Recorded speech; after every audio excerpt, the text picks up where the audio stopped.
Oke, Assalamualaikum warahmatullahi wabarakatuh. Perkenalkan, nama saya Eko Sidik Nurholis. Di sini saya akan mempresentasikan hasil penelitian saya untuk mata kuliah metode penelitian. Judul yang saya angkat yakni Rancangan Sistem Robotik Process Automation atau RPA dalam input absensi karyawan dan seleksi karyawan terbaik menggunakan sistem pendukung keputusan dengan metode Wake Product di website PT Delsa Anugrah. Untuk bab pertama yakni latar belakang. Di era digital saat ini, banyak perusahaan yang berusaha meningkatkan efisiensi dan efektivitas operasional mereka melalui penerapan teknologi. Salah satu penerapan teknologi dapat diaplikasikan dalam bidang administrasi di sebuah perusahaan seperti mengatur laporan keuangan, membuat laporan bulanan untuk perusahaan, serta mengolah dan data perusahaan seperti halnya manajemen absensi para karyawan di perusahaan tersebut. Dalam hal manajemen absensi karyawan, proses ini mencakup pencatatan kehadiran, izin, dan ketidakhadiran karyawan yang harus dilakukan secara akurat dan tepat waktu. Kesalahan dalam pencatatan absensi dapat mengakibatkan ketidakakuratan dalam perhitungan gaji dan penilaian kinerja karyawan. Banyaknya karyawan di sebuah perusahaan memungkinkan seseorang di bagian input absensi karyawan memiliki rasa lelah dan bosan, dikarenakan menginput absensi satu persatu dan terus berulang. Salah satu teknologi yang dapat mengerjakan pekerjaan yang berulang adalah Robotic Process Automation. RPA dapat digunakan untuk mengotomatisasi alur kerja, infrastruktur, pekerjaan administrasi dengan data yang padat. Robot perangkat lunak ini dapat berinteraksi dengan aplikasi internal, situs web, dan masih banyak lagi. RPA merupakan program yang dapat berjalan pada PC maupun laptop yang bekerja sesuai dengan urutan perintah yang dijalankan oleh bot di bawah aturan bisnis yang sudah ada. Oke, lanjut. Identifikasi masalah. Yang pertama, bagaimana membangun sebuah rancangan robotic process automation untuk perusahaan PT Delsa Anugrah dalam proses input absensi karyawan agar menjadi lebih cepat dan efisien dengan melihat perbandingan kecepatan dibandingkan dengan cara input secara manual. 2. Bagaimana mengimplementasikan sistem pendukung keputusan atau SPK dengan metode Wake Product untuk menyeleksi karyawan terbaik di perusahaan dengan berbagai kriteria yang sudah ditentukan. Yang terakhir yakni bagaimana integrasi antara robotic process automation dan metode Wake Product dapat meningkatkan efisiensi dan akurasi dalam proses input absensi dan seleksi karyawan di perusahaan PT Delsa Anugrah. Oke, selanjutnya yakni tujuan penelitian. Yang pertama, merancang dan mengimplementasikan sistem robotic process automation untuk input absensi karyawan dengan akurat dan efisien. Yang kedua, mengembangkan sistem pendukung keputusan menggunakan metode Wake Product untuk seleksi karyawan terbaik dengan menerapkan beberapa kriteria yang sudah diatur. Lalu yang ketiga yakni mengintegrasikan sistem RPA dan metode WP untuk meningkatkan efisiensi dan akurasi proses, melakukan uji coba dan evaluasi kinerja sistem gabungan ini dalam lingkungan operasional nyata, serta mengidentifikasi perbaikan yang diperlukan untuk optimalisasi lebih lanjut. Selanjutnya yakni ruang lingkup penelitian. Yang pertama, RPA ini dikhususkan untuk proses input absensi karyawan di PT Delsa Anugrah dan dibangun menggunakan sebuah aplikasi yang bernama Automation Anywhere. Lalu yang kedua, data yang diinput oleh RPA merupakan data yang ditulis di dalam file Microsoft Excel. Lalu yang ketiga, proses input data yang dilakukan RPA memerlukan koneksi internet dan browser yang digunakan yakni Internet Explorer. Yang keempat, mengimplementasikan sistem pendukung keputusan menggunakan metode Wake Product untuk menyeleksi karyawan terbaik. Yang kelima yakni kriteria yang digunakan untuk menyeleksi karyawan terbaik yakni jumlah kehadiran, tepat waktu tiba di kantor, dan memiliki absen yang paling sedikit. Nah, manfaat penelitian. Yang pertama, peningkatan efisiensi proses bisnis. Dengan mengotomatisasi input absensi karyawan menggunakan RPA, perusahaan dapat menghemat waktu dan sumber daya yang sebelumnya digunakan untuk tugas manual ini. Hal ini memungkinkan karyawan untuk fokus pada tugas-tugas yang lebih strategis dan sulit untuk dikerjakan dengan bantuan robot. Lalu yang kedua, akurasi data yang lebih tinggi. RPA meminimalisir kesalahan manusia dalam pencatatan absensi, sehingga data yang dihasilkan lebih akurat dan dapat diandalkan untuk pengambilan keputusan selanjutnya. Lalu yang ketiga, proses seleksi karyawan yang objektif dan transparan. Dengan sistem pendukung keputusan, memberikan penilaian yang objektif berdasarkan kriteria dan bobot yang telah ditentukan. Hal ini meningkatkan transparansi dan keadilan dalam proses seleksi karyawan terbaik. Yang keempat, implementasi RPA dan sistem pendukung keputusan dapat mengurangi biaya operasional yang terkait dengan manajemen absensi dan seleksi karyawan, seperti biaya tenaga kerja dan kesalahan administrasi. Lalu kita lanjut ke bab 2, yakni landasan teori. Poin 2.1, tinjauan pustaka. Tujuan dari tinjauan pustaka ini adalah untuk menghindari dari plagiarisme dengan penelitian sebelumnya dan untuk memahami hubungan antara penelitian sebelumnya dengan penelitian yang sedang dilakukan oleh peneliti. Lalu poin 2.2, tinjauan studi. Tinjauan studi adalah proses penilaian literatur yang mendalam dari sistematis tentang buku, artikel, tesis, data, informasi, dan sumber-sumber lain yang relevan dengan tujuan mengumpulkan, menganalisis, dan mensintesis informasi yang relevan. Lalu terdapat poin 2.2.1, karyawan. Karyawan adalah individu yang bekerja pada suatu organisasi atau perusahaan dengan menerima upah atau gaji sebagai imbalan atas pekerjaan yang dilakukannya. Karyawan tidak hanya menjalankan tugas-tugas operasional sehari-hari, tetapi juga berkontribusi dalam pencapaian tujuan strategis perusahaan melalui keterampilan, pengetahuan, dan komitmen mereka. Oke, selanjutnya poin 2.2.2, yakni absensi. Absensi adalah catatan kehadiran atau ketidakhadiran seseorang di tempat kerja atau kegiatan tertentu. Sistem absensi ini dapat berbentuk manual, misalnya menggunakan buku absensi, atau digital, menggunakan sistem absensi berbasis perangkat lunak atau teknologi biometrik. Nah, jenis-jenis absensi yang pertama yakni absensi kehadiran, yakni mencatat karyawan yang hadir di tempat kerja sesuai jadwal yang ditentukan. Lalu kedua, absensi ketidakhadiran, yakni mencatat karyawan yang tidak hadir di tempat kerja karena alasan tertentu seperti sakit, cuti, izin, atau tanpa keterangan. Lalu yang ketiga, absensi terlambat, yakni mencatat karyawan yang datang terlambat dibandingkan waktu yang telah ditentukan. Lalu yang terakhir yakni absensi pulang cepat, yakni mencatat karyawan yang pulang sebelum waktu yang telah ditentukan tanpa izin yang sah. Selanjutnya, poin 2.2.3, Robotic Process Automation. Robotic Process Automation merupakan konsep teknologi dalam mengotomatisasi pekerjaan yang repetitif sehingga dapat menggantikan pekerjaan manusia. Robot yang dirancang bukan merupakan robot fisik, tetapi merupakan perangkat lunak yang diprogram untuk bekerja layaknya manusia. Pekerjaan yang dilakukan robot melibatkan tugas rutin, data terstruktur, dan hasil deterministrik. RPA juga sebuah gambaran dari bentuk teknologi masa depan. Contoh dari implementasi RPA di berbagai industri yakni di kesehatan, perbankan, terus akuntansi, manufacturing, customer service, retail, sampai marketing. Selanjutnya, manfaat RPA. Yang pertama yakni hemat biaya. RPA mengurangi beban kerja manusia dengan menangani tugas-tugas repetitif, menghemat biaya yang biasanya terkait dengan upah dan manajemen karyawan. Yang kedua, produktivitas tim. Dengan mengotomatisasi tugas rutin, staf dapat fokus pada pekerjaan yang lebih penting atau berinteraksi langsung dengan pelanggan, meningkatkan produktivitas keseluruhan tim. Yang ketiga, kepuasan pelanggan.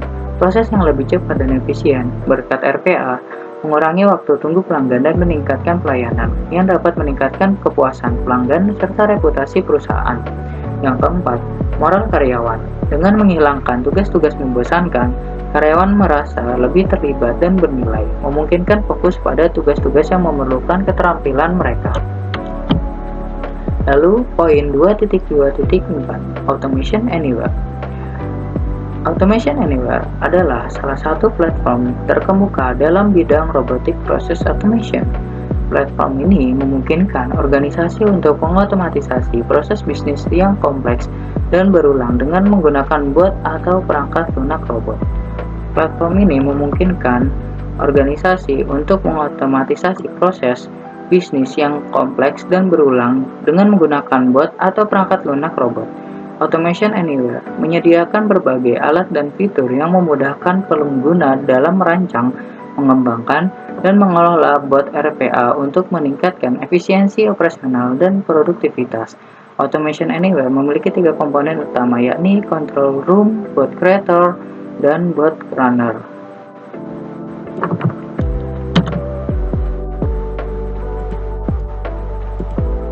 Selanjutnya, poin 2.2.5, sistem pendukung keputusan. Sistem pendukung keputusan adalah sistem yang terkomputerisasi dengan membuat keputusan alternatif pada masalah yang terstruktur ataupun tidak terstruktur. Sistem pendukung keputusan sebagai membantu dalam pengambil keputusan dengan menyusun, menganalisis, dan memanipulasi informasi dari data mentah, dokumen, kerangka kerja, dan model bisnis untuk identifikasi, memecahkan masalah, dan membuat keputusan. Sistem pendukung keputusan memiliki beberapa karakteristik, yakni yang pertama mendukung seluruh kegiatan organisasi, lalu mendukung beberapa keputusan yang saling berinteraksi, dapat digunakan berulang kali dan bersifat konstan, lalu terdapat 2 komponen utama, yaitu data dan model. Yang kelima menggunakan baik data eksternal dan internal, karena memiliki kemampuan if analysis dan goal seeking analysis. Yang terakhir menggunakan beberapa model kuantitatif. Selanjutnya, sistem pendukung keputusan memiliki 3 komponen. Yang pertama, yakni subsistem manajemen data, adalah komponen SPK yang menyediakan data untuk sistem. Data akan disimpan ke dalam basis data pada suatu sistem dengan database manajemen sistem atau DBMS. Yang kedua, subsistem manajemen model. Kegunaan SPK antara lain mampu dalam mengelola data dengan berbagai model. Lalu yang ketiga, yakni subsistem dialog, user system interface. Kegunaan lain SPK adalah kemampuan untuk interaktif dalam mengintegrasikan pengguna sistem. Lalu, poin 2.2.6, metode Weik Product. Weik Product adalah metode keputusan analisis yang populer yang meliputi kriteria. Metode ini menggunakan konsep perkalian untuk menghubungkan nilai setiap alternatif terhadap kriteria yang ditentukan dengan mempertimbangkan bobot penting dari setiap kriteria. Metode WP melakukan perkalian dalam menghubungkan atribut, dengan setiap atribut harus berpangkat dahulu dengan bobotnya. Lalu selanjutnya kita di bab 3, yakni metodologi penelitian. Poin 3.1, jenis dan sumber data. Dalam penelitian ini, menggunakan data yang diperoleh dari file absensi yang sebelumnya sudah dibuat oleh bagian administrasi. Data tersebut berbentuk file Microsoft Excel yang memiliki beberapa kolom yang terdiri dari jam masuk dan jam keluar kantor, izin karyawan, serta jumlah karyawan, yang dimana data tersebut akan diinput dan disimpan ke dalam database di website PT Delsa Nugra. Lalu lanjut ke poin 3.2, variabel penelitian. Analisis pada penelitian ini akan menggunakan 10 variabel yang ada di dalam data absensi. Terdapat beberapa keterangan dari variabel yang dapat dilihat pada tabel berikut. Yang pertama, yakni variabel tanggal, lalu yang kedua nama karyawan, lalu ketiga ID karyawan, keempat jabatan, kelima waktu masuk, keenam waktu keluar, yang ketujuh status kehadiran, lalu yang kedelapan keterangan, kesembilan total jam kerja, lalu yang terakhir kehadiran bulan. Oke, selanjutnya poin 3.3, tahapan penelitian. Tahapan penelitian adalah rangkaian tahap demi tahap yang akan digunakan untuk memproses dan menghasilkan wawasan dan informasi yang penting. Saat melakukan analisis pada penelitian ini akan menggunakan tahapan berikut. Di dalam flowchart dibagi menjadi 2, yakni tahapan untuk robotic process automation serta sistem pendukung keputusan metode Weik Product. Untuk alur tahapan robotic process automation dimulai, yakni memulai input variabel, lalu login website, lalu menu masuk absensi, dan membaca data dari Microsoft Excel, membuka menu input absensi karyawan, mendapatkan data dari Microsoft Excel. Setelah itu, RPA akan mulai menginput absensi. Apabila masih ada data, maka dia akan mengulang untuk itu. Membuka menu input absensi karyawan. Lalu setelah sudah semua, maka simpan data ke database. Setelah itu, apabila sudah disimpan ke database, selanjutnya kita beralih ke alur sistem pendukung keputusan. Yang pertama, yakni ambil data dari database, lalu menentukan bobot kriteria karyawan yang terbaik sesuai dengan ketentuan yang sudah ditentukan. Lalu selanjutnya menghitung bobot preferensi.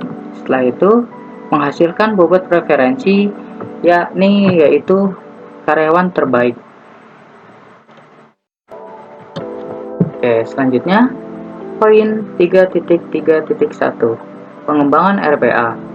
Pengembangan RPA dalam penelitian ini dibangun menggunakan tools yakni Automation Anywhere. Pembuatan pada sistem yang dikerjakan untuk bisa mempercepat langkah yang diperlukan. Perlu dilakukan proses recruitment plan yang berfungsi guna memperoleh gambaran keperluan sistem sebelum dilakukannya pengembangan. Gambaran robot didapat untuk mengetahui proses robot yang akan dikerjakan secara otomatis. Langkah berikutnya yaitu aktivitas pembuatan robot. Aplikasi Automation Anywhere dipakai sebagai perangkat lunak yang berfungsi pada proses pembuatan robot otomatisnya yang akan melakukan input absensi. Setelah perancangan, jika robot telah lolos uji, langkah berikutnya yang merupakan pre-production plan. Sesudah tahap perencanaan selesai, dilakukan lagi testing production guna menentukan tahap pembuatan sudah seperti konsep. Sudah melewati langkah testing, langkah selanjutnya merupakan piloting plan guna menguji coba robot dengan maksimal, seperti dengan rencana dan fungsi yang sudah disiapkan. Oke, selanjutnya yakni poin 3.3.2 implementasi SPK. Ketika pengembangan RPA dalam penelitian ini sudah berjalan, maka selanjutnya mengimplementasikan sistem pendukung keputusan untuk mencari karyawan terbaik. SPK dibangun dengan metode Wake Product, yang dimana metode tersebut diimplementasikan sebagai algoritma perhitungan untuk penelitian ini. Adapun tahapan yang dilakukan dalam metode Wake Product sebagai berikut. Yang pertama yakni menentukan kriteria, lalu yang kedua menentukan nilai berdasarkan kriteria, yang terakhir yakni melakukan rankingan. Lalu poin 3.4 analisis kebutuhan perangkat. Proses ini dilakukan untuk mengidentifikasi dan mengetahui kebutuhan perangkat keras dan perangkat lunak yang diperlukan untuk dalam penelitian tersebut. Analisis perangkat ini akan melibatkan identifikasi komponen perangkat keras dan perangkat lunak yang akan dilakukan guna mencapai tujuan dari penelitian. Selain itu, analisis ini akan mencakup penentuan spesifikasi dan fitur untuk kebutuhan dari perangkat yang digunakan untuk penelitian tersebut. Lalu, poin 3.4.1 kebutuhan perangkat keras atau hardware. Pada saat melakukan proses pembuatan robot, otomatis pastinya membutuhkan perangkat keras atau hardware yang memiliki kemampuan dan spesifikasi yang mendukung untuk mendesain robot agar optimal berjalan ketika sudah dites. Dalam penelitian ini akan menggunakan spesifikasi perangkat keras sebagai berikut. Yang pertama yakni merek laptop Asus VivoBook A455L, lalu yang kedua prosesor menggunakan Intel Core i3 generasi kelima, lalu yang ketiga yakni RAM sebesar 6GB. Lalu poin 3.4.2 kebutuhan perangkat lunak atau software. Perangkat lunak atau software merupakan rangkaian instruksi untuk perangkat keras pengolahan data sehingga perangkat keras dapat melaksanakan proses sesuai dengan dikehendaki.